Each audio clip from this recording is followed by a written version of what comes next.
right here, you talk about God as a male. Why? Who's to say that God has a gender? How can something love me conditionally? That's not love. Love is unconditional. And if God loves me, then he, she, it is not sending me to eternal damnation. Instead, what you love to do is get fanciful and say, oh, but it's wonderful. No. It's wonderful. You're the one who can't live with chaos. I love chaos. No, Evolution it is not. Social Darwinism has nothing to do with the creator. Social Darwinism is humans. This atheist student questions God's gender and calls his love a lie. She challenges Cliffe on miracles, morality, and meaning, claiming life has purpose without God and that evolution explains it all. But Cliffe fires back, arguing that without God, there's no true value. This might be his best debate yet. Who makes the stronger case, faith or skepticism? Let us know in the comments. Now let's dive in. I would like to ask you, as an American Christian, do you feel victimized by the secularism in our society? I mean, do you feel that secularists are trying to take away your religion? So, as an example, not allowing public school dictated prayer in public schools. Do you feel that that is secularism taking away your right to believe and worship? No. No, I don't. Actually, it's kind of surprising. So you're completely okay with not teaching creationism in schools? Yeah. So you believe that evolution is an accurate theory? And I have the utmost respect for professors who teach evolution as a process. My problem is with the intellectual dishonesty of so many professors who teach evolution not as a process, but as an origin. And they do that in the name of science. That is intellectually dishonest, I am convinced. Evolution as an origin is not science, it's philosophy. It's a philosophy of science. And I've had the privilege of debating several evolutionists who have pointed out very clearly that to try and use science to prove God is intellectually dishonest. And they've been equally honest to try and they've said, and to try and use science to disprove God is intellectually dishonest. I would say that you cannot compare faith, something that rests completely on a person's belief and not necessarily any need for evidence. You can't really compare that to a way of thinking that relies entirely on evidence. Faith is all about proving, and this is right. Science is about disproving. You can never prove something in science. You can only disprove or support. I disagree. My brother is involved in genetic research to help the body take in the new liver and kidney without rejecting it. He's a transplant surgeon, and he does research. I can promise you, my brother is trying to find out how to genetically manipulate things so that the transplants that he makes will be accepted by the body. So I view science as a tremendous, fantastic area of knowledge where we're trying to discover how to solve problems. We're not just trying to negate things, we're trying to follow the evidence. Where does the evidence lead? Right, and you do that by systematically testing in a way that you can either support or disprove, but can never prove. Yeah. Okay. So you can't compare faith and science. You can't use science to try to prove God, because how can you prove something with science? Science doesn't prove, it only supports or disproves. And God, by definition of faith, cannot be proven. It cannot be, you can say, oh, well. Interesting. You know, Right. I feel God in me. Right. I feel a spiritual connection. I can, when I read the Bible, I feel that connection with something greater than me. Right. But those are only feelings. Okay. And science can show them in an MRI. We were kind of talking about feelings earlier, and love, and you can see that in an MRI. So. Okay, I would express it differently. I would say there is evidence that God exists. Not scientific evidence, but philosophical, rational, reasoning evidence. Order and design demand an intelligent mind. In my observation of life, 100 times out of 100, when I see order and design, it points me to a designer. A beautiful piece of art demands an artist. A delicious meal demands a chef. A magnificent building demands an architect and a builder. When I stand at the foot of Mount Rushmore, if I say, wow, isn't it amazing the way the water dripped over the rock? Oh, there's George Washington, Abraham Lincoln, there's Teddy Rough Rider Roosevelt. That's ludicrous. The order and design of Mount Rushmore demands a sculpture. Mr. Borgland, I think was his name. See, order and design, in my experience, demands an intelligent mind. If anybody tries to convince me that this sweater came about as a result of a hurricane passing through a cotton field, I don't agree. I got a real problem with that. I would definitely agree that that you need a designer to create something as simplistic as a material object like your sweater. I think that it takes the beauty and magnificence of evolution and time and trial and error and species having mistakes in their DNA and being born and either being successful or unsuccessful. That is design. Evolution is design. It is a chaotic design, and without your godly intelligence behind it, but it is nonetheless beautiful and can be shown through scientific exploration, because you cannot deny all of the evidence supporting evolution. There has not been a piece of evidence disproving the theory, and As a process, but not as an origin. See, the question, is there an intelligent mind behind the process of evolution, is not a scientific question. It's a philosophical question. So what do you think? Is it more reasonable to believe that behind the amazing process of evolution there's an intelligent mind? Or do you think it's more reasonable to believe behind the amazing process of evolution there's no intelligent mind? It's all just chance and fate. What's more reasonable? reasonable or comforting? Reasonable and plausible. Reasonable, I think it is a lot more reasonable to think that to believe in a chaotic theory that things happen, instead of believing that there is this magical being in the sky that controls things. Because where did that magical being come from? Okay, that's a great question. Obviously, Albert Einstein thought at one time, along with Aristotle and others, that the universe was eternal. And therefore there's no need for God, because the universe is eternal. The Big Bang Theory came along and showed, no, sorry, universe is not eternal. Universe is about 15 billion years old. Einstein was sharp. Einstein understood, uh-oh, if this is true, that the universe is not eternal, it means there's got to be a God, a creator. Why? Why? Because everything that has a beginning has a cause. If the universe has a beginning, then the universe has a cause. So is God eternal? Correct. God is an uncaused cause, without beginning, eternal. And that is by far the most reasonable answer to the question, what is eternal?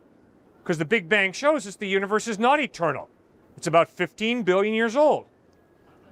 So the question is, who or what caused the universe? But who or what caused the thing that caused the universe? We're talking. All right? If there is a God, he's an uncaused cause. He's eternal. And right here, you talk about God as a male. Why? Who's to say that God has a gender? Oh, that's very simple, man. God doesn't have big biceps and facial hair. When we say God is he, the only reason we say he is because we don't have a personal neuter pronoun. The only neuter pronoun we have is it. And God is not an it. God is a personal being who loves. But you're right. So God is a person? Personal being. Personal being. Not body, torso, head, arms, legs. Personal being, a spiritual being, but not an it. God is not the force.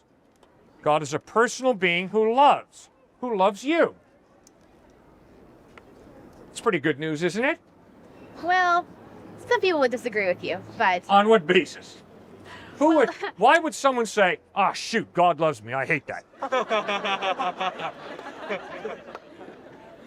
No, I'm arguing that multiple people would disagree with you that God loves me. Good gracious, what kind of person would say God doesn't love you? Well, doesn't the Bible say that if someone doesn't believe in God and accept him into their heart, that they're going to eternal damnation? Yes. How can something love me and also want to give me pain? How can something love me conditionally? That's not love. Love is unconditional. And if God loves me, then he, she, it is not sending me to eternal damnation. All right. All you got to do is think carefully. What does the Bible say about hell? What it says crystal clearly is heaven is relationship with God, together with God. Hell is separation from God. And because God is tolerant, and because God respects your free will, God refuses to force you to live life now with him and then haul you into heaven to spend eternity with him. Instead, he respects your free will. And if you choose to live your life separate from God, you have that right. He's tolerant. He respects your right. And he's not going to force you to spend eternity with him in heaven. If you want to live your life separate from him, you'll spend eternity separate from him. That's hell. So hell isn't like Dante's Inferno? That's right. Dante didn't know about hell. Correct. So hell isn't this eternal pain and anguish. It's just me not being with God. Well, wait a second. You're a beautiful woman. You have gifts. You experience pleasure. You obviously have a brilliant mind. Those are all gifts from God. And when you're separated from God, you're separated from the one who gave you all those good gifts. It ain't going to be a party. Because you're separated from the one who has blessed you with all the tremendous gifts that you enjoy. Actually, I feel most separate from the beauty that is humanity when I'm in a church, when I'm surrounded by organized religion. But look at Jesus Christ. Read the Gospels and check out Christ. And don't allow the church to turn you off to Jesus. That'd be horrible. Excuse me, I shouldn't have said, I should not have only singled out organized religion. When I think about a being, a father-like paternal being, Yes. watching over me and loving me and saying, oh, well, I'll let you have your free will because I gave it to you. I don't feel connected. I feel connected when I think about evolution. I feel connected when I look at Papua New Guinea. I feel connected when I look at the evolution from mammals onto land and then mammals back into water, because that's what the conditions of the time provided for. And we have fossil evidence that whales, what we now have as aquatic mammals, whales, once lived on land. Do you think that's, I mean, what are your thoughts on that? My thoughts are simple. If God used evolution to create, wonderful. But I can promise you, if you take God out of the equation of evolution, social Darwinism and eugenics makes total logical sense. And ma'am, I can promise you, there ain't one beautiful thing about social Darwinism or eugenics. No, I am and not social saying that at all. Darwinism and eugenics are totally logical, following up on Darwinism if there is no God. No, okay, because that is once again putting the power of evolution into some being, into some creator. But evolution It is not. Social Darwinism has nothing to do with the creator. Social Darwinism is humans taking evolution into their own hands. It's okay. No, it's not. Then what is eugenics? Eugenics is the logical consequence of understanding that evolution is survival of the fittest, evolution is an upward cycle, upward path, and let's help evolution. Let's not waste our natural resources, which are limited, on helping handicapped people, helping subhuman humans. Let's instead push for the survival of the fittest. Why should you waste your natural resources, which are very limited, on handicapped people? It's a waste of time. Instead, let's all evolve up the ladder, according to evolution.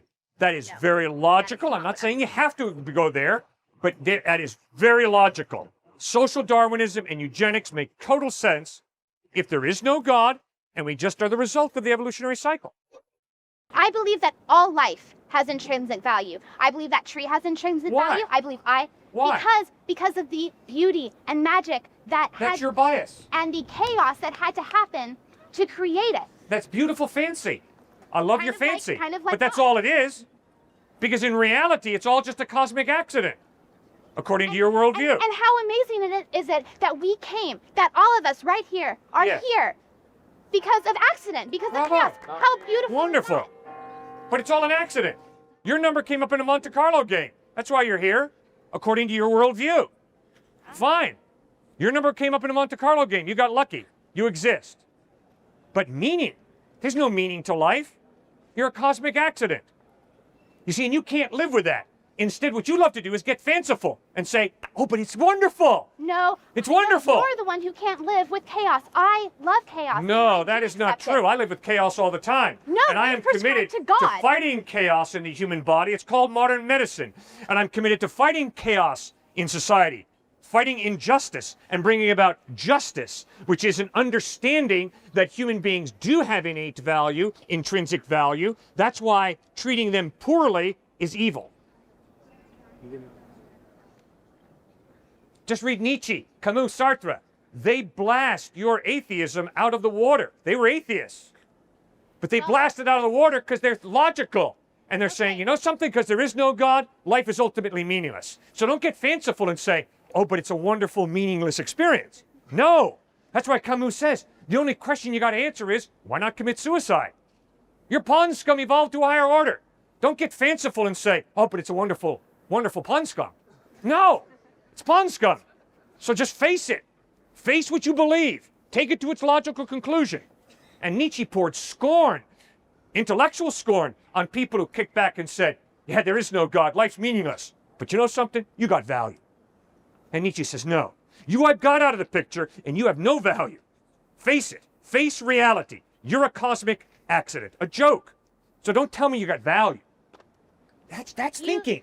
Okay, I'm not lumping you with certain Christians I've met or heard speak, so you don't get to lump me with other atheists.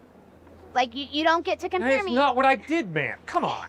Yeah, you're saying... I said the thinking of Nietzsche, Camus, Sartre was consistent, logical consistent. They started, there is no God, and they logically took their atheism to its logical conclusion, which is, because there is no God, and because I'm a cosmic accident, life has no ultimate meaning and purpose. Therefore, the question is, why not commit suicide? Why keep sucking wind? No, therefore, the question is, what kind of purpose will I instill in my own life? Good. What kind of purpose can I find in this world on my own? Okay. Without God. Good. Good without God. Good. So what's your purpose?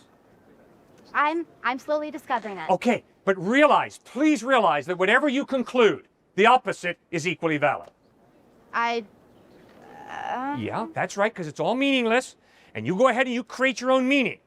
But because you got your brain intact and you realize it's all ultimately an accident, whatever you decide, and I'm sure you'll have a great definition of your life, maybe to help elephants or help the whale or help yourself or help other people, I don't know. But whatever you decide, I'm sure it's going to be fine. But you see, what you're going to have to do is you're going to have to admit as a consistent atheist that the opposite of whatever it is you conclude is equally valid, because it's all ultimately meaningless. That's why Camus said, the only question we atheists have to answer is, why not commit suicide? It's all a joke. So, what's your reason for not committing suicide? Because I am convinced to the core of my being that you're not an accident. No, you personally. And I'm not an accident. We are human beings created by God for a purpose. And that purpose is to love and worship God and to love and serve each other.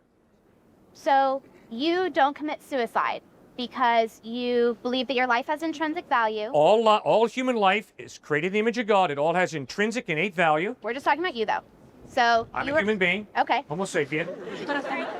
Okay. And not only do you have intrinsic value, but you are put here for a purpose. Correct. And that extinguishing your life is an insult to that purpose. It's an insult to my creator. And your creator. It's saying, hey, God, when you made me, you did a lousy job. That's what suicide is. It's not worth living. God, what you gave me, this gift of life, is not worth it. But that's wrong. False. Every human being, I don't care how low their IQ is, I don't care how severe their handicap is, we are all human beings created in the image of God. That's why we all have innate value. Every one of us. You're hardwired in such a way that you know that the logical conclusion of atheism, that you're just pond scum, is not true. You attach value so often to your life. It's scary. And all I'm asking you to do is go back and watch the way you live your life. Watch how you repeatedly attach value to your decisions, your priorities. I mean, it comes out beautifully. I love it, the way you expressed it. You know, the beauty of watching nature and studying nature. And you thrive in that. You love it. Bravo. It's not insignificant. It's good. Keep going. No, I don't commit suicide because I want to experience life. Not because I think, oh, well, you know, I'm human, so that means I need to carry out my life in its natural order, and it's not that. I'm not, it's that I believe, for me, that I want to live. And I don't need to rest that on anything else. Okay. I don't need to find comfort in a higher being or a higher power. All right. I don't even really need to find comfort because what do I need comforting from? Okay, all I'm going to ask you to do is just examine the next month of your life. And remember what you said out here. I don't need comfort. I don't need a higher order kind of comfort. Sure, yes, okay. Science has shown us the importance of creature comforts, not just for humans. But I think we're actually talking about a kind of mental comfort. Yes, exactly. Okay. So my mental comfort comes from me. Your mental comfort comes from God. But what's to say that your mental comfort isn't actually coming from you and just your perception, and you're saying like God is comforting me, but how do you know that's not really just you comforting you? Great question. You're right. Maybe I'm just talking to myself. Maybe God doesn't talk to me. It's possible. Maybe God isn't there? Maybe God isn't there. That's right. It's a possibility.